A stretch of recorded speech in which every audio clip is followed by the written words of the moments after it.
Welcome to the speaker series on a shot glass of recovery. Yeah.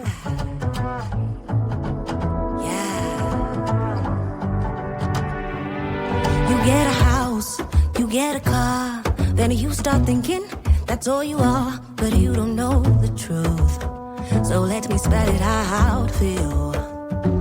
Now I got your attention, now there's a start. Now sit and listen to my favorite part. Life's been giving us some clues. The answer lies inside of your. I am Lisa, the host of A Shot Glass of Recovery, and this is our speaker series. Let's sit back and get ready for some more experience, strength, and hope. Hey guys, my name's Andy and I'm an alcoholic. Good to see you guys. It's good to see everyone. It's 7 o'clock in the morning over in North America, and you guys are so joyful, happy, at peace. And isn't that just a clear enough example of what this program can give us? I mean, you guys have woken up at before 7 a.m. on a Sunday morning. I've just woken up an hour ago. I woke up at 11. You guys are already way ahead of me in recovery. And it just shows what Alcoholics Anonymous and working this program can give us. I always like sharing the gratitude I have for Alcoholics Anonymous whenever I start. And when there was a couple of readings going on, I said the Thomas Merton prayer to myself. And as I was reading it to myself, I thought, hang on a minute, I'm gonna kick it off with the Thomas Merton prayer. So I'm gonna read this out. And we also lost a fellow about in this last week, Gavin. If we can keep him in our thoughts. He was a great guy and he died sober. So yeah, the Thomas Merton prayer. My Lord God, I have no idea where I'm going. I do not see the road ahead of me. I cannot know for certain where it will end, nor do I really know myself. And the fact that I think I'm following your will does not mean that I'm actually doing so. But I believe that the desire to please you does in fact please you. And I hope that I have that desire in all that I am doing. I hope I'll never do anything apart from that desire. And I know that if I do this, you will lead me by the right road, though I may know nothing about it. Therefore, I'll trust you always, though I may seem to be lost and in the shadow of death. I will not fear, for you are ever with me, and you will never leave me to face my perils alone. Back to the gratitude for this fellowship. It's completely changed my life. It's literally given it a 360 spin. If I could pop the old Andy here and you guys could see me, you would say it's two different people. I've made friends outside of the fellowship since I've been sober. And I tell them stories, or before I came into recovery. And they tell me, stop lying, I don't believe you. And that just shows what Alcoholics Anonymous gives us. I can tell you guys the stories of what I used to do, but you guys will believe me because you guys have experienced it as well.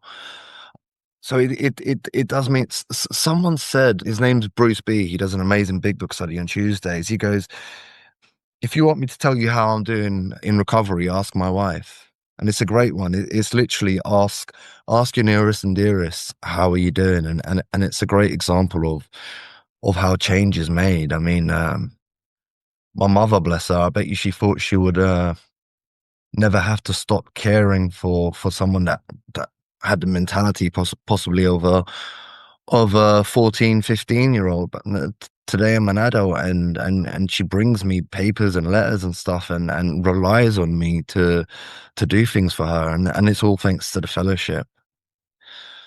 This stuff has completely changed me. It's healed me internally. And that's what I was always looking for. I was looking for that internal ease, that internal sense of comfort, that peace. And that's what Alcoholics Anonymous has done for me. And that's what I thought alcohol done for me. When I drank, I used to drink for the effects. I would program my mind that I do like how it tastes like, that I do like that burning feel through my chest. But I don't. You know, would I drink alcohol for what it tasted like if it never gave me the effect? No, I wouldn't. So ultimately, I'm drinking it for the effect, not for that burn of having a really strong tequila or something, you know. I wouldn't drink it. I used to trick my mind. I used to convince my mind that I enjoyed the taste, but it wasn't. It was for the effect. And once once I did get that effect that I'm trying to look for, that is I only found this out when I came into the rooms and I started doing the big book. It's something called a phenomenon of craving that kicks in where I want more and more and more. Another way to relate to it is like chasing the dragon. You're looking for that feeling that you can never get that first time. And that's what I try and do over and over again. And just to touch briefly on to try and qualify as an alcoholic, uh, the worst ones was when I'd wake up the next day, probably a Sunday morning, and I'd reflect to myself and I'd be like, please let that be a nightmare, what happened last night. Please just let it be a dream, you know. And then you get more memories and more flashbacks coming in, and it's like, damn it, it wasn't a dream. I did it again. Now I've got to face the music and face reality. Then I'd look into the mirror and I'd have a conversation with God before AA. I'd have a conversation with God. And I'd say, God, why are you doing this to me? Why are you making everyone be right and making me be wrong? Because it's everyone else's fault. It's not my fault. Why why aren't you blessing me like you're blessing everyone else? Why have I got this grey cloud over me? That used to be the relationship with me and God. Deep down, I did want God in my life, but I didn't feel seen by God. I didn't feel blessed by God. I just didn't think I was qualified enough for God's blessings. And yeah, I had an eventful drinking career. I've got in trouble with the police in quite a few different countries. I've been locked in a police cell in Croatia, where it's one of them really old 1950s police cells where you got the bars, and then you got the little hole in the corner of the room to go to the toilet, and it's literally just like a board for you to lay down on, and and when judgment comes into it, I thought, damn, man, I'd rather get in trouble in London rather than abroad. And this is when I got my great idea to move to a paradise island in Portugal. And I said, right, I'm not going to drink. I'm not going to use. But the thing is, in this island, there wasn't much for me to do apart from go to the casino. And yeah, I'd go to the casino to play, but I'd also go to the casino to drink. And then on this one evening, I said, right, Andy, you're gonna go into this casino and you're gonna play like a gentleman. You're only gonna have espressos, and you're gonna spin the roulette a few times and see if you get lucky. I don't even remember having a drink that day. It was another blackout. I didn't know my address very well because I was in a new island, a different language. But I woke up in my bed and it was another one. Was it a dream? No, it wasn't. And then I looked down in my jeans and there's a couple of drops of blood and it's not from me. And then I get that flashback of when I got locked up in Croatia for a night. And I'm thinking, damn it, if I'm going to get in trouble, I'm going to do it in the UK where I know, you know, if you get arrested, you get treated a little bit better than these places. I didn't get in trouble in Portugal at that time, but I was preparing myself. If I did get in trouble, I'd rather do it back home. I took 60 kilos of luggage with me. This is how prepared I was for a new life. I lasted 3 weeks because I was living next door to my grandmother. And I was telling my grandmother at 11 o'clock in the morning and 12 o'clock in the morning that I'm such a good grandson. I'm going to go to the bakery and get you fresh bread, grandma. But the only reason I was going to the bakery to get fresh bread is because I'm walking past the bar on my way to the bakery and I'd have a couple of shots at the bar and then I'd get the bread. It was my excuse to get out of the house so I could pick up a drink. And I noticed myself doing this and I thought, oh, you know, a family friend did tell me to check out Alcoholics Anonymous a year beforehand. And I ignored her. I thought, oh, you might have an issue with alcohol. You're drinking at 11 o'clock in the morning. You're making these excuses. You know, I was hanging around at the bar so long. My nan was like, where are you? And the best excuse I could come up with was, oh, there's a really long queue at the bakery. You know, this island's only got about 200,000 people. You know, there's no such thing as traffic and long queues there. Yeah, so literally 24 hours later, I got a plane ticket back home. I think I only brought back 20 kilos of luggage with me. This is about 10 years ago, guys. There's still about 40 kilos of luggage at my nan's house in Portugal. I don't have to take any luggage with me when I go there on vacation now. came back to London and I went to see this family friend who suggested that I go to Alcoholics Anonymous a year prior to me actually doing it. But she never mentioned it again. She mentioned it once a year prior to this particular time. She says you should check out AA. It will be good for you. You'll meet some good people there. And I went to see her. It was Thursday, the 22nd of December, 2016. And I asked her, I said, Fran, do you still think I should go to AA? And she said, yeah. I said, can you help me book an appointment? So I can go to Alcoholics Anonymous. And she laughed at me and she says, you don't need to book an appointment. Just Google it and show up. And there was a meeting in central London at 3 o'clock. And this conversation was at 12. I was like, great, enough time for me to get to central London and make this 3 o'clock meeting. Just to show you the way Andy thinks, I suddenly got myself in a state of fear, and this is how crazy my fear can be. I got to central London at about 1:30, so I've still got an hour and a half to kill. And I thought, Andy, you haven't had a drink today. If you go into Alcoholics Anonymous without a drink, they're not going to believe you that you're an alcoholic. What I'm going to do is I'm going to go to this bar. I'm going to have 2 shots of tequila. Going to be warmed up, and then I'll get there'll be a couple of naughty guys at the back. I'll sit with the guys in the naughty corner at the back, and we can go back to this bar after. And I've made some new drinking buddies. I knew I had an issue with drinking. I knew I wasn't a normal drinker, but I was so deluded that I didn't believe that I was an alcoholic. The alcoholic for me was the park bench guy. The alcoholic for me was the things that my dad would do. And I'd purposely try not to do the things that my dad would do, so I wouldn't have to put myself in that bracket. And this is the phenomenon of craving, and this is the only memory I need to know of picking up a drink. I said I was going to go in there for 2 tequilas. I ended up having 13 shots of tequila in an hour and a half. That phenomenon of craving kicked in. I wasn't legless. I wasn't drunk. I still made the meeting dead on. I think I got there about a minute after it started. Someone passed me As Bill Sees It book, and I had no idea why they passed it to me, so I just kept it in my hand until 5 minutes later someone tapped me on the shoulder to ask for the book, because I think we were passing the book around because everyone was reading a certain page to themselves.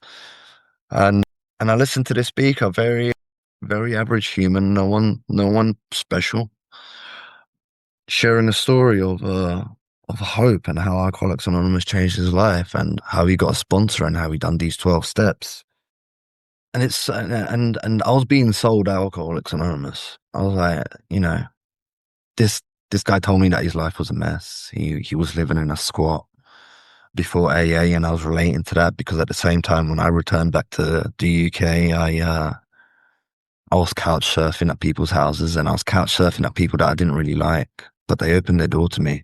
So I'm grateful for them, whether I liked them at the time or not. They let me stay at the house and stuff. And I related to some small bits. Obviously, I didn't relate to everything. I don't expect you guys to relate to everything I say. The more that I believe that what we relate to is our way of thinking, not our particular story, but the way we think and that alcoholic thinking. So I start looking at these steps, these scrolls on the wall, and I'm ticking them off in my head. The first time I ever done the steps, I was 13 shots of tequila in, and it took me about 20 seconds because I was reading it and I was ticking it in my head. I was reading it, I was ticking it in my head. And step 5, no problem. I'll go see the priest from this church that I used to go to 10 years ago, and I'll do the confession. And step 9, I loved step 9 because I recently split up with my ex a couple of months prior. And I thought, great. This is a perfect opportunity to call up my ex and say, babe, we need to meet up. Let's go for coffee. I need to get some things off my chest. I need to apologize to you. I thought, great. And now maybe she sees that I'm sober. Maybe we can get back together, right? So I don't know how, but I turned step 9 into a positive situation. Thankfully, I didn't do that. I managed to get a sponsor in this first meeting with 13 shots of tequila in me. Someone offered to sponsor me. And the only reason someone offered to sponsor me was because one of you guys approached me. I had no idea how to get a sponsor. One of you guys approached me after the meeting. He says, are you new? And I said, yes, this is my first meeting. And he invited me up for coffee. And then the crazy fear again. My plan was to go back to the bar with the naughty corner. And now I got this guy that's invited me for coffee, and now he's probably going to try and hit on me, and I need to explain to him, no, I'm trying to get back with my ex, actually. Thanks for asking. But this is where the spiritual experience is already in action, and there was a benefit of a doubt that I gave, and I went for a coffee with him, and he bought me a coffee, and he asked me if I believe in a higher power, or if I'm willing to go to any length to get sober, and I had no idea what a higher power was, and what he meant about going to any lengths. You know, the first thing that popped into my head was swimming. You know, go to any lengths to get sober. I was so naive about Alcoholics Anonymous that I actually thought I had to be drunk to go into this meeting. And he speaks to me, and he told me what a higher power was.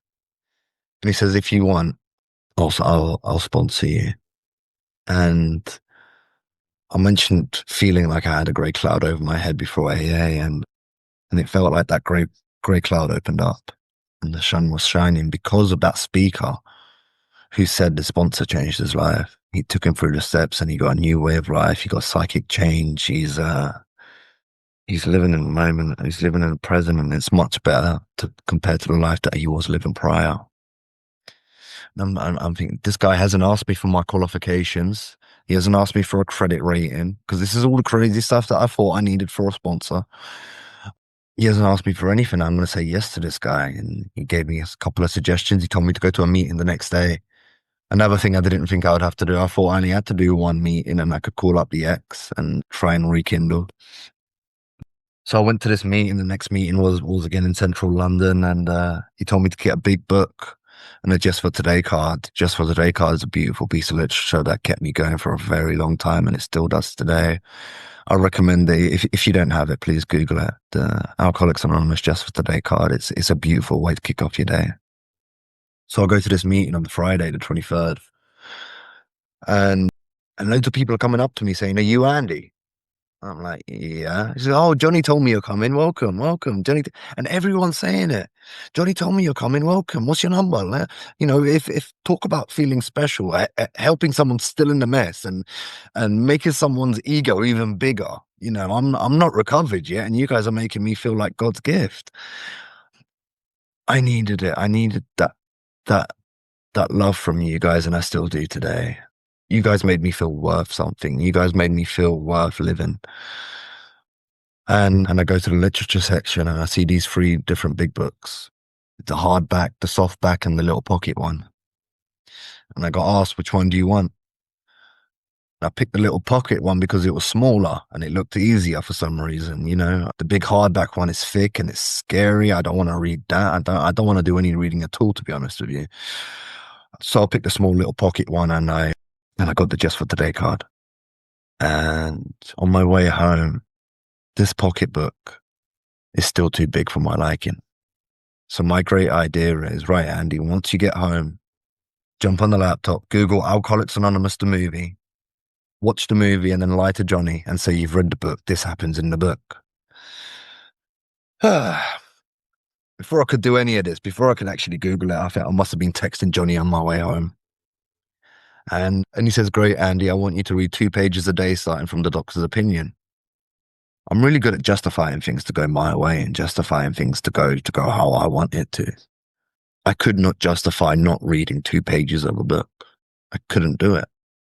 I got home that evening, and I read 2 pages of the doctor's opinion. There's only another 2 pages. There's about, I don't know, you know, there's 4 pages back then on both sides at 8. But I end up reading all 4 pages, each side of them. And I told you I didn't believe I was an alcoholic, so my eyes were closed, metaphorically, as I'm reading this book. And I'm reading these 2 pages of the doctor's opinion. My eyes open up a little bit. I'm reading the other 2 pages. My eyes open up a little bit more. And I just had to go into Bill's story after. I just had to. And I read the 2 or 3 pages of Bill's story, and that's the realization that I got. And it was, God damn it, it wasn't a good feeling. I didn't want this feeling. It's, God damn it, Andy, you're an alcoholic. You can't leave this stuff. I didn't want to be here. I didn't want to be with you guys. I just wanted a good excuse to contact my ex and try and fix things up. And maybe make some drinking buddies at the same time. Yeah. And ultimately, that was the best thing that I've ever done in my life.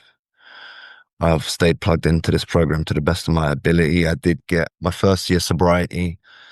I did give myself a graduation certificate, and I thought I graduated from Alcoholics Anonymous, and I stopped doing all my service commitments after a year. And I've done this stuff for a year. I've read the book once, and I've done service for a year. I'm I'm an expert at this stuff.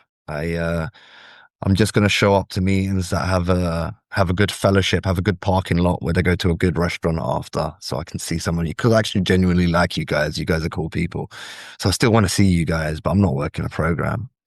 I've turned into someone that just shows up to meeting to have a laugh and not take this program seriously. And I end up waking up sober. I've completed the steps. I've read the book once, and I'm not doing any service. And I'm not picking up a drink either, but I'm waking up, and life's got me so much, man. It's like, and I must have been having some really good dreams because I was waking up and I was saying, God, why did you wake me up? This reality of life is crap. I'm sober. My life is supposed to have changed. You're supposed to give me everything I want, God, because I'm sober, and I've got nothing. So I'm having this conversation with God on, I had expectations, and you guys said make your own perception of a higher power. So obviously, an alcoholic like me is going to say, my God's going to give me everything I want. My God's going to let things go my way. I completely misinterpreted your own interpretation of God. It's my own understanding of God, and it's how I learned to understand. And the best way today for me to try and keep it simple and understand my higher power is God's mysterious. It works in some crazy ways because I believed that I knew God's tactics. If I do service, if I'm nice to the old lady crossing the road, if I get a bit of shopping for the lady and give it to her, God's going to reward me because I've done something good. God doesn't work like that. I should be doing that because I want to do it and because I want to be of service. And thank God for today. I do that today, and I don't expect anything back. It's thanks to Alcoholics Anonymous. What you guys have taught me in this room is how I've learned to be of service outside of Alcoholics Anonymous. It says practice these principles in all your affairs, and that's exactly what I try to do today. I don't try and do it in a 1 hour meeting. If I wanted to give you a spiel, I could go listen to Mark Houston or John Charlie and write down everything they say and say it to you guys, and you guys can think I'm the most amazing speaker. But that's the challenge for me is when you guys aren't watching me and when you guys aren't looking at me and hearing me. The challenge for me is when I'm on my own in here, in this real world of reality. And the perception that it has continued to improve this interpretation of God, and I've always tried to keep this. How long have I got? Okay, I've always tried to keep this perception of having an open mind. It even says it in the books. Be quick to see where religious people are right, and I'm open to listening to all religions. And if I relate to it and I adapt to it, I respect it firstly.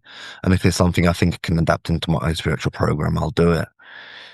And it was a recent discovering, let's call it, that I've had, and I love this perception, and it helps me stay spiritual.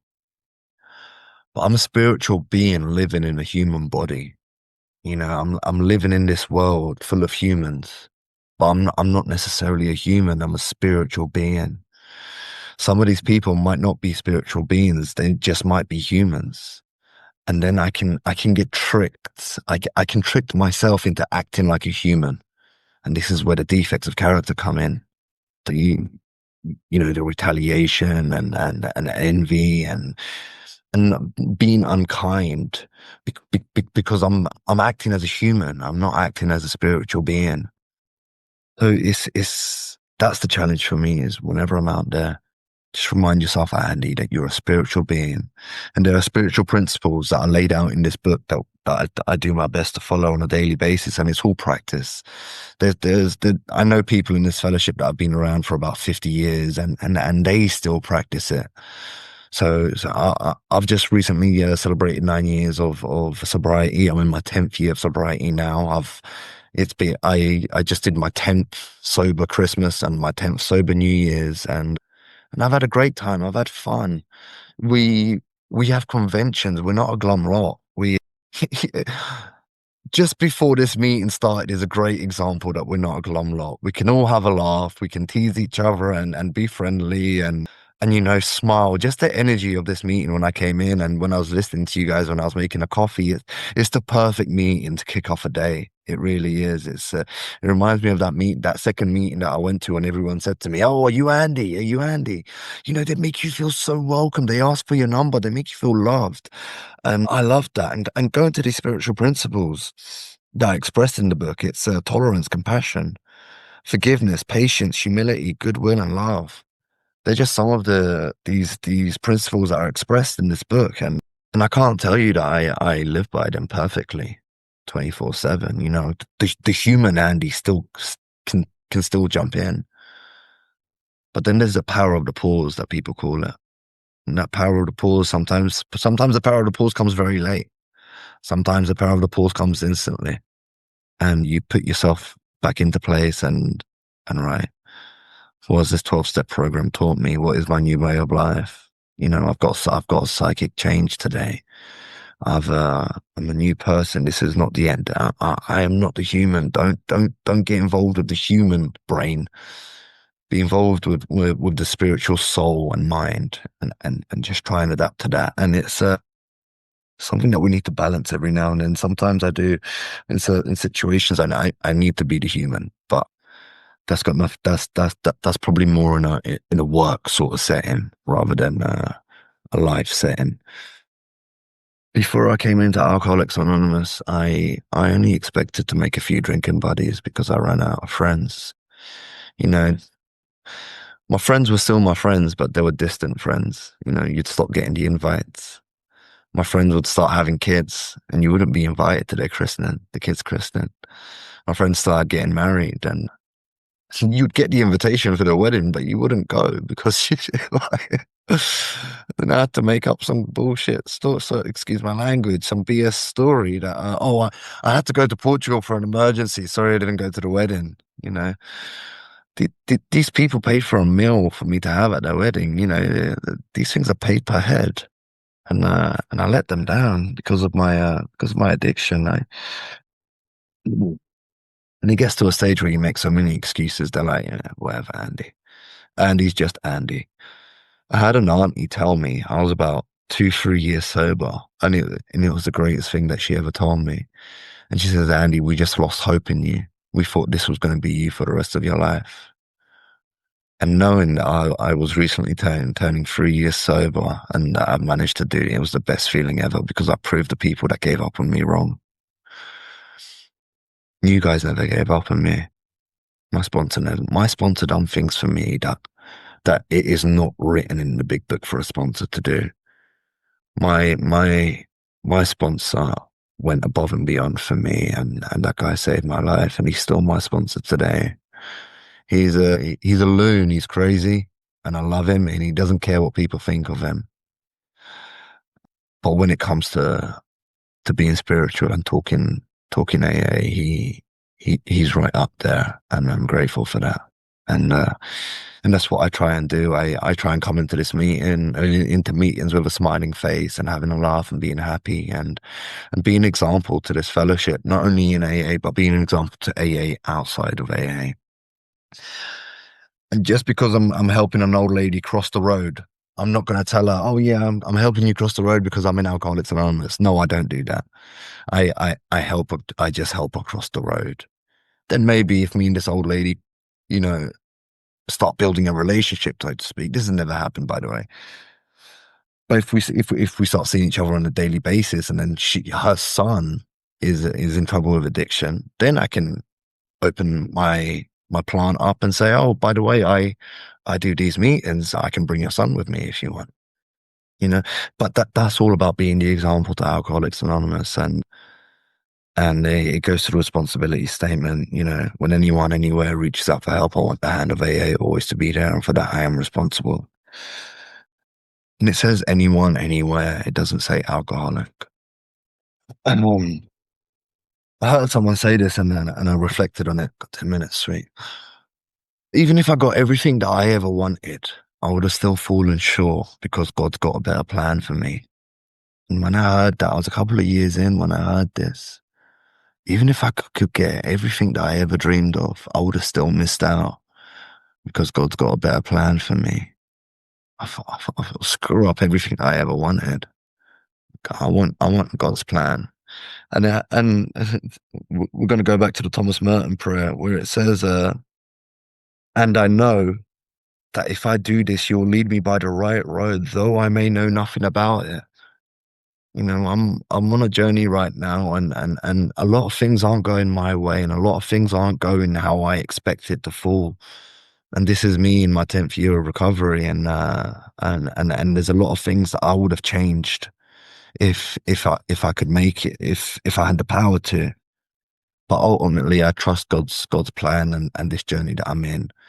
Whether I find out why X, Y, and Z has happened in my life, it's got nothing to do with me. I don't necessarily need to know why it's happened. I just need to trust it, trust it's happening for a reason. Another one, someone else said was, Alcoholics Anonymous might not necessarily open the gates of heaven and let me in because I've still got the power of choice. I've still got the choice to be good and bad. I've got the choice to be the human or to be the spiritual soul. But Alcoholics Anonymous sure has opened the gates of hell and it's let me out. I'm not in that chaos anymore. I'm not in that mayhem. I'm not waking up hungover thinking, was this a dream? Was it a nightmare? Waking up to reality, you know, going through your phone and reading some of the evil things that you send people. Gosh. Ugh.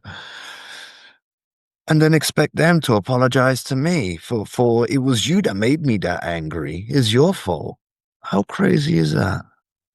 Everything's my own fault. Everything that I did, and I got to do that today as well. I need to bounce it back onto myself if I'm unhappy with something. It's always something to do with me. And I was telling you about this graduation that I thought I had in my first year, and I'll bring you back to that. And I spoke to my sponsor about this. I said, Joe, something doesn't feel right. It feels like I'm walking on a tightrope. And he laughed at me. My sponsor loves to laugh at me when I'm concerned and when I'm worried. And he says, Andy, what do you think you need to do about it? And this is another thing he never told me what to do. He would say, what does your conscience tell you? Have you prayed about it? What message have you got from God and your conscience? And I told him I need to do everything that I was doing in the beginning. I need to plug myself back into these steps. I need to plug myself into service again. Just showing up to meetings wasn't working now. It wasn't working completely because showing up to meetings kept me until that point, So meetings are very important as well. But it didn't complete the cake. It was a third of the cake. And I heard someone say this the other day, and it's a great example. Think of this AA triangle as a three-legged stool. Three-legged stool. You take one of them legs out, and that stool is not standing up. I need all 3 points of that stool for this stool to stand up. Recovery, unity, and service. And I try and do that to the best of my ability today. My relationship with God always continues to. Someone told me once. They said, "Go on when you go out tomorrow, see if you can find God." And I'm thinking, how crazy is this? Well, but I know what she meant as well. And I can look out the window and I can see the sky and the trees and stuff like that, and I can see God in God's creation, so to speak. But I woke up the next day and I said, right, I'm going to go and find God. And as soon as I got out the car, I see this gang of people walking around with a massive crucifix. And it was literally in that moment that I'm trying to find God. And it was literally an LOL moment. It was like, how more blatant can this be, trying to find God? And I see, I don't know if they were Jehovah's Witnesses or if it was during Easter, but it was someone carrying a massive crucifix. And I thought, wow, it's all these little spiritual synchronicities that I love connecting. There's a lot of reflecting that I do in sobriety. I've told you things don't just because I've got X amount of years sober, it doesn't mean things go my way. You know, I still get into challenges, but I've got you guys to share this with, and I've got my spiritual conscience, and I can ground myself, and I can find hope again. I can fall into being agnostic. I can fall into that fear. You know, why is this happening? Why is this happening? I'm scared. I'm sober. I shouldn't be experiencing this. Should be graduated. It was probably last year or the year before. Certain situations were happening, and I thought, you know, my faith is running out. God, I uh, I think this is all a scam, and this is me probably, you know, 7, 8 years sober. You know, because certain situations were happening, and then I hear this lady speak, and she goes, "Never give up on your faith, because even if it's at 11:59 and 59 seconds." Before midnight strikes, before the worst will happen, God shows up. And that's exactly what happened. I was about to lose faith, and I can't tell you the exact situation because I don't, but I felt it. And I thought, wow, I was literally about to lose hope, and what I was given another spiritual experience. I know there is something out there. I can't tell you what it is, and it's not for me to tell you what it is. It's for you to experience yourself. But I know it's there. I can feel it, and I trust it. And going back to this Thomas Merton prayer, you know, though I may know nothing about it, even though things aren't going how Andy wrote his book, I trust God's book more. And I'm going to continue going by it. I've got about 3 minutes left. Yeah, I love this story about the man in the hole. This is a great example of what Alcoholics Anonymous has done to me and what we do for others. So this is a story about an alcoholic who falls into a hole. Yeah, Mike knows it. So an alcohol and Chris. So an alcoholic falls into a hole, and he can't get out. He keeps trying to climb out of this hole. And loads of people walk by to try and help him get out the hole, but he's not coming out of this hole. You know, even a doctor walks past and he says, "Take this prescription." And the alcoholic in the hole takes the prescription, but he's still stuck in the hole, and it doesn't get him out of the hole. The priest walks by and he says, "Don't worry, I'll pray for you." You know, the priest prayed for him, and it didn't work either. You know, the alcoholic is still stuck in the hole. A psychologist walks past and he says, "I can help you understand why you're stuck in this hole." But ultimately, he's still stuck in this hole. Now, a member of Alcoholics Anonymous walks past this hole, and the member of Alcoholics Anonymous jumps inside the hole. And the alcoholic says, "What the hell have you just done? Now we're both stuck in this hole. We're going to be stuck in here." And the member of AA says, "Don't worry, I've been stuck in this hole before, and I know the way out." And a member of Alcoholics Anonymous guided this alcoholic outside of the hole. And that's what you guys did for me. You know, I was stuck in a hole, and I do thank my sponsor for a lot that he did for me, but he didn't do it alone. You guys that were there with me, you guys were there supporting me as well. Me building this understanding of it. This life it's a never-ending understanding of the spiritual way of life. There's always something new to seek, and a new synchronicity to join and align somewhere. And until then, we can just keep looking inside holes to see what alcoholics we can find to help out. You know, there's I'm gonna share this, and I haven't shared this. But the lady who told me to come into AA, and I asked her how to book an appointment. Today, I am taking her son to meetings. You know, how full circle is this? You know, I love Zoom. You know, Zoom's easy. I don't have to get out of the house. I don't need to get cold. But because of him, I'm not only taking him to a physical meeting, but he's taking me to a physical meeting. This is how we help each other. Huh? Because if it wasn't for him, I'd be sticking with Zoom. And I'm telling you, these physical meetings are so important. It was the physical meetings that got me sober. You know, I got sober before COVID. So I do believe in having a healthy balance of both. I'd like to thank all of you guys for listening to me, and I wish you all a peaceful, joyful, happy Sunday, guys. Just a quick reminder to subscribe, like, or follow if you like the show on any of your favorite listening platforms. If you like the speakers and other content on the podcast, please show us some love by leaving a review and consider making a PayPal contribution to help keep the show going at paypal.me/a shot glass of recovery. Every dollar makes a difference, and we thank you. Our speakers come from my AA home group, AA Solution Seekers. We meet every day at 7 a.m., so pop in sometime and say hello. Until next time, thanks for joining me on A Shot Glass of Recovery. Everything you do, the answer lies inside you.